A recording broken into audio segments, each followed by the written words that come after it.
Assalamualaikum warahmatullahi wabarakatuh. Alhamdulillah wassalatu wassalamu ala sayyidina wa maulana rasulillah wa ala alihi wa sahbihi wa mawala amma ba'd. Para pemirsa Hidayatullah TV, pada kali ini kita akan membedah mengenai rubrik ikhwal yang diterbitkan pada bulan Desember pada tahun 2023. Rubrik ikhwal kita kali ini berjudul Para Ulama Penjaga Baitul Maqdis.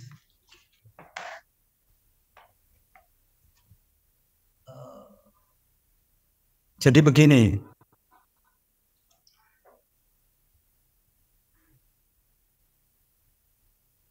tulisan ini sebetulnya ingin melihat, ingin meneropong bagaimana kondisi penuntut ilmu dan para ulama di waktu sebelum Baitul Maqdis diserang, kemudian Baitul Maqdis kemudian dikuasai oleh pasukan Salib, atau biasa para sejarawan itu menyebut sebagai pasukan Frank. Dan setelah Baitul Maqdis itu direbut kembali oleh umat Islam. Pada waktu-waktu seperti itu, bagaimana kondisi para ulama dan para penuntut ilmu berkenaan dengan Baitul Maqdis? Nah, tulisan ini mencoba untuk membedah itu semuanya. Jadi di sini sebetulnya ada 3 tulisan. Yang pertama mengenai kebiasaan pembacaan kitab Fadail Baitul Maqdis pada waktu itu. Dan di sini yang kita ambil contoh satu yaitu Fadail Baitul Maqdis punya Al-Hafidh Diratul Al-Maqdisi. Nah, beliau ini mengalami pembebasan Baitul Maqdis ikut bersama Salahuddin Al-Ayyubi. Nah, kita ingin tahu bagaimana kondisi umat pada waktu itu berkenaan dengan kitab ini. Tulisan yang pertama itu. Kemudian tulisan yang kedua itu mengenai perhatian para ulama terhadap isu Baitul Maqdis. Tema Baitul Maqdis. Sebesar apa perhatian mereka? Sejak masa lama, yaitu masa 200 Hijriah, dia sampai masa di mana Baitul Maqdis itu dikuasai, kemudian direbut kembali, sampai setelah Baitul Maqdis itu di bawah umat Islam. Bagaimana perhatian? Kemudian apa sih yang ketiga, tulisan yang ketiga? Ketika melihat kondisi seperti itu, yang dilakukan musuh-musuh Islam itu apa? Ketika mengetahui bahasanya kondisi umat Islam di waktu itu kayak gitu. Nah, itu diungkap dalam tulisan yang ketiga yang berjudul Menakis Tuduhan Sahretalis. Ini nanti bahas satu persatu. Tulisan yang pertama itu mengenai kitab Fadail Baitul Maqdis, Fadail Baitul Maqdis yang ditulis oleh Al-Hafidh Diyauddin Al-Maqdisi. Jadi kitab ini sampai sekarang merupakan kitab yang diajarkan di berbagai negeri muslim, terutama ketika ada isu-isu yang berkenaan dengan Baitul Maqdis. Kitab ini karena diajarkan di Al-Azhar Asy-Syarif, di mana pengajaran kitab ini itu dilakukan ketika ada pernyataan bahwasannya Baitul Maqdis itu adalah ibu kota bagi negara jajahan. Direspon para ulama dengan membaca kitab Fadail Baitul Maqdis. Itu cara ulama bahwasanya memberi pengertian kepada penuntut ilmu, kepada umat Islam pentingnya. Ini juga dibaca di di beberapa majelis yang lain, apalagi ketika Taufan Al-Aqsa ini berkecamuk, beberapa ulama pun membaca kitab ini, baik itu di Mesir maupun di beberapa tempat lain. Kenapa mereka memilih kitab ini? Kenapa mereka membaca kitab-kitab seperti ini di masa-masa? Karena kitab ini itu juga dibaca di masa-masa di mana umat Islam itu memerlukan informasi lebih banyak mengenai Baitul Maqdis menurut syariat ini, sehingga menumbuhkan keinginan bagaimana menjaga Baitul Maqdis, bagaimana mereka mensucikan Baitul Maqdis.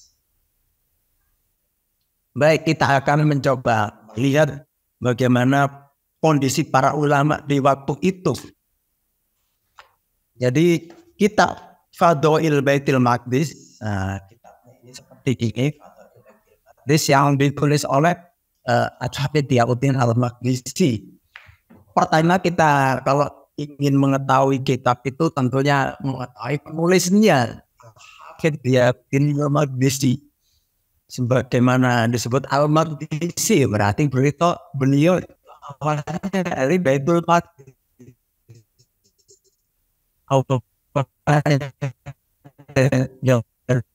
Baitul Maqdis kemudian dikuasai ke Damaskus, kemudian di Damaskus menyebarkan ilmu, kemudian kembali lagi ke Baitul Maqdis untuk memerdekakan kembali. Di mana Hafidh Diauddin Al-Maqdisi ini kembali ke Baitul Maqdis ikut bersama pasukan Salahuddin Al-Ayyubi. Beliau sempat cerita di waktu itu, di waktu proses pembebasan Baitul Maqdis itu. Beliau cerita bahwasanya di waktu itu kita keluarga Al-Maqdisi itu kumpul dalam satu tenda. Ada di situ ulama Baitul Maqdis juga awalnya, yaitu Ibnu Qudamah Al-Maqdisi. Ini yang menulis kitab Al-Mu'lim. Kemudian ada beberapa ulama yang lain yang menceritakan bahwasanya kami itu para ulama berdebat mengenai ilmu. Bagaimana para ulama besar tapi ikut serta dalam berjihad membebaskan Baitul Maqdis, dan itu diisi dengan majelis-majelis ilmu di muaskaranya, di perkemahan militernya maksudnya. Beliau ini seperti ini, ulama hadis yang juga memiliki banyak karya, kemudian ikut serta dalam pembebasan Baitul Maqdis. Beliau menulis kitab ini. Kitab ini banyak dibaca setelah Baitul Maqdis itu dibebaskan. Tapi coba kita ingin tahu seberapa sih perhatian para penuntut ilmu pada waktu itu terhadap kitab ini, khususnya kitab Fadhail Baitul Maqdis ini.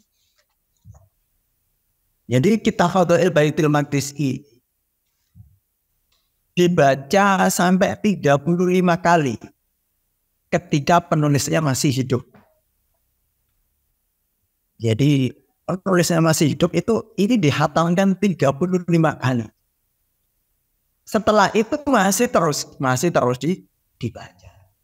Nah, coba kita dari data seperti itu pun kita mengetahui betapa antusiasnya pada waktu itu para penuntut ilmu untuk mengetahui pentingnya posisi syariat Baitul Maqdis ini. Kemudian ada masa di mana 1 tahun kitab ini dibaca 5 kali, atau 5 kali dalam 1 tahun. Ini dibaca. Kemudian para ulama menggambarkan majelis Fadhail Baitul Maqdis ini. Jadi kitab ini biasanya di belakang kitab itu dicatat itu namanya samaat. Jadi kalau zaman dulu itu santri habis membaca kitab ini kemudian ditulis di halaman belakang oh kitab ini dibaca di hadapan guru atau di hadapan penulisnya pada tanggal sekian sekian sekian. Kemudian siapa yang hadir di majelis itu dicatat. Bagaimana suasana di majelis itu kadang dicatat. Sehingga ketahuan sebetulnya kitab ini dikhatamkan berapa kali dari catatan-catatan itu. Jadi santrinya ini, muridnya penulis ini di belakang kitab ini bahasanya, oh tanggal sekian saya menghatamkan ini bersama ini, tanggal sekian saya menghatamkan ini bersama ini. Itu sampai di sini total lebih dari 50 kali. Cuma ya sama penulis ya itu 35 kali. Di situ ada gambaran dalam catatan-catatan samaat itu. Bahasanya ada sebuah majelis, di situ dihadiri anak berusia, si Fulan membawa anaknya yang bernama Fulan, umurnya masih 3 tahun. Ada juga si Fulan membawa anaknya yang masih berumur 5 tahun. Si Fulana membawa anak putrinya yang masih berumur di bawah 5 tahun. Bahkan ada di situ disebutkan bahwa ada sebuah situasi di sebuah majelis, bahwasanya di situ anak-anak itu ramai sekali. Mereka bermain-main di sebuah majelis hadis tentang Baitul Maqdis. Ternyata pada waktu itu ya anak-anak itu juga bermain. Kemudian menurut muridnya penulis ini, yang seperti itu ya tidak dianggap meriwayatkan, cuma mereka dihitung hadir dalam majelis. Nah, kalau dari data-data seperti ini aja kita mengetahui bagaimana anak, tua, muda, kemudian kecil besar diajak ke majelis hadis yang menjelaskan tentang fadilah Baitul Maqdis. Di usia anak-anak seperti itu, informasi tentang Baitul Maqdis itu sudah mulai ditanamkan. Bayangkan kalau umat Islam itu semuanya seperti ini, santri-santri memahami bahwa Baitul Maqdis itu adalah tempat yang lebih suci, dan Baitul Maqdis itu harus dijaga dari penodaan-penodaan. Baitul Maqdis itu adalah tempat-tempat yang penting bagi umat Islam. Umat Islam melakukan ibadah di tempat suci itu, maka memiliki banyak kelebihan. Ketika masalah-masalah seperti ini sudah ditanamkan sejak kecil, kita sudah berpikir, akhirnya tidak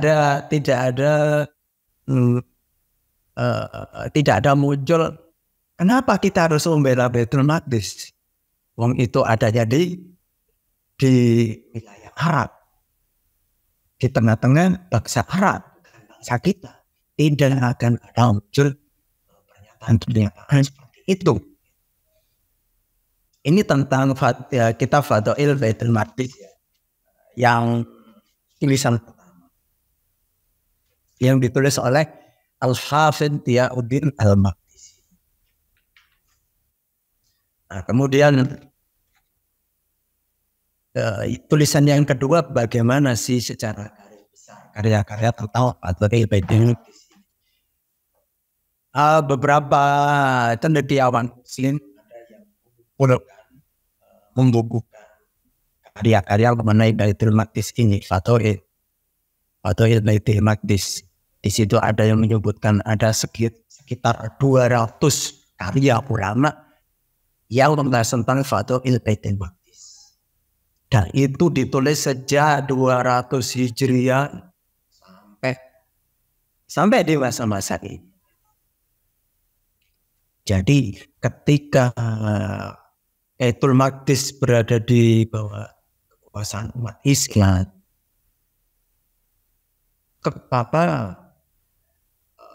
pengetahuan umat Islam tentang Baitul Maqdis dikuatkan.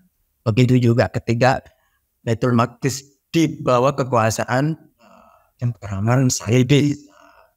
Lebih-lebih seperti itu. Maka kita Fadail Baitul Maqdis terus dibaca sampai di masa direbut kembali. Nah, kita lihat bagaimana para penulis Baitul Maqdis ini, apa mereka menulis gitu. Menulis itu apakah ya sekedar menulis tanpa melihat apa sih pentingnya pengetahuan tentang Fadail, ataukah mereka memang memiliki tujuan. Jadi kita lihat beberapa ulama yang bisa mewakili ini. Ada ulama yang bernama Abdul Qasim Ar-Rumaili.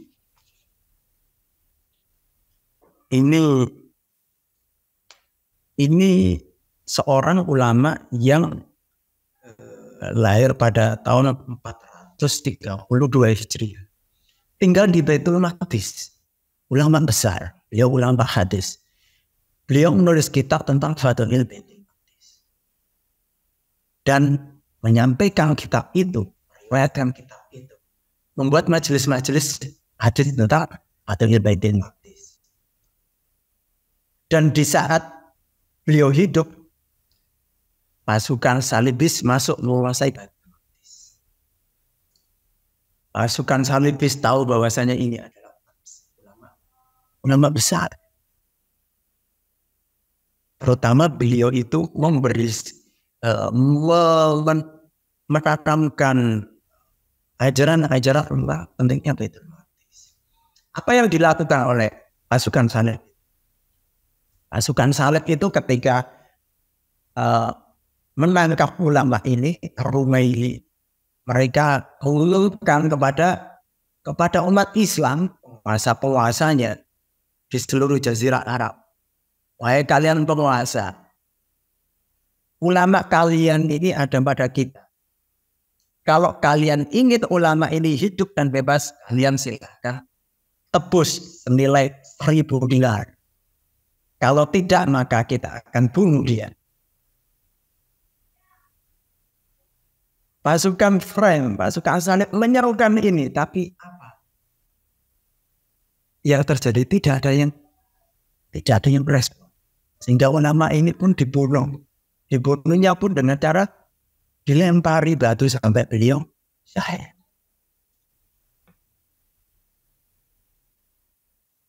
Mereka mengetahui bahwasanya ulama ini adalah ulama besar yang biasa mengajarkan pentingnya Baitul Maqdis, ajaran-ajaran tentang Baitul Maqdis. Kemudian ada beberapa ulama yang lain. Seperti Ibnu Al-Jauzi. Nah, Ibnu Al-Jauzi ini menulis kitab Fadailul Quds yang isinya tentang fadilah-fadilah mengenai Baitul Maqdis atau Al-Quds dalam nama yang lain. Ada nama Baitul Maqdis, ada nama Al-Quds, ada nama Elia, ada beberapa nama yang lain. Itu menulis kitab ini setelah pasukan salib itu menguasai Baitul Maqdis. Beliau diminta oleh beberapa orang untuk menulis kitab ini dan mereka menjelaskan pentingnya Baitul Maqdis bagi umat Islam. Beliau posisinya di Baghdad pada waktu itu. Jadi tempat ini tidak menghalangi para ulama untuk menjelaskan tentang pentingnya Baitul Maqdis. Terlebih ketika Baitul Maqdis itu dikuasai oleh musuh-musuh Islam.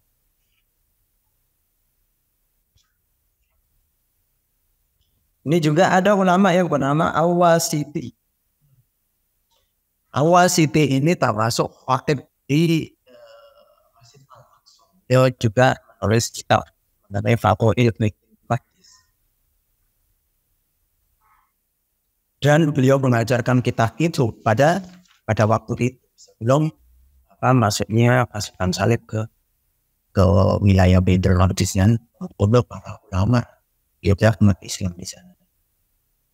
Dari sini, dari potret ini kita mengetahui perhatian para ulama. karyanya berjumlah 200 karya. Ini menunjukkan bahwasannya tema ini penting. Kok sampai 200 karya yang ditulis oleh para ulama. Kalau ini menurut para ulama penting, kita sebagai umat Islam juga melihat kita perlu untuk membaca dan mengkajinya dulu tahu.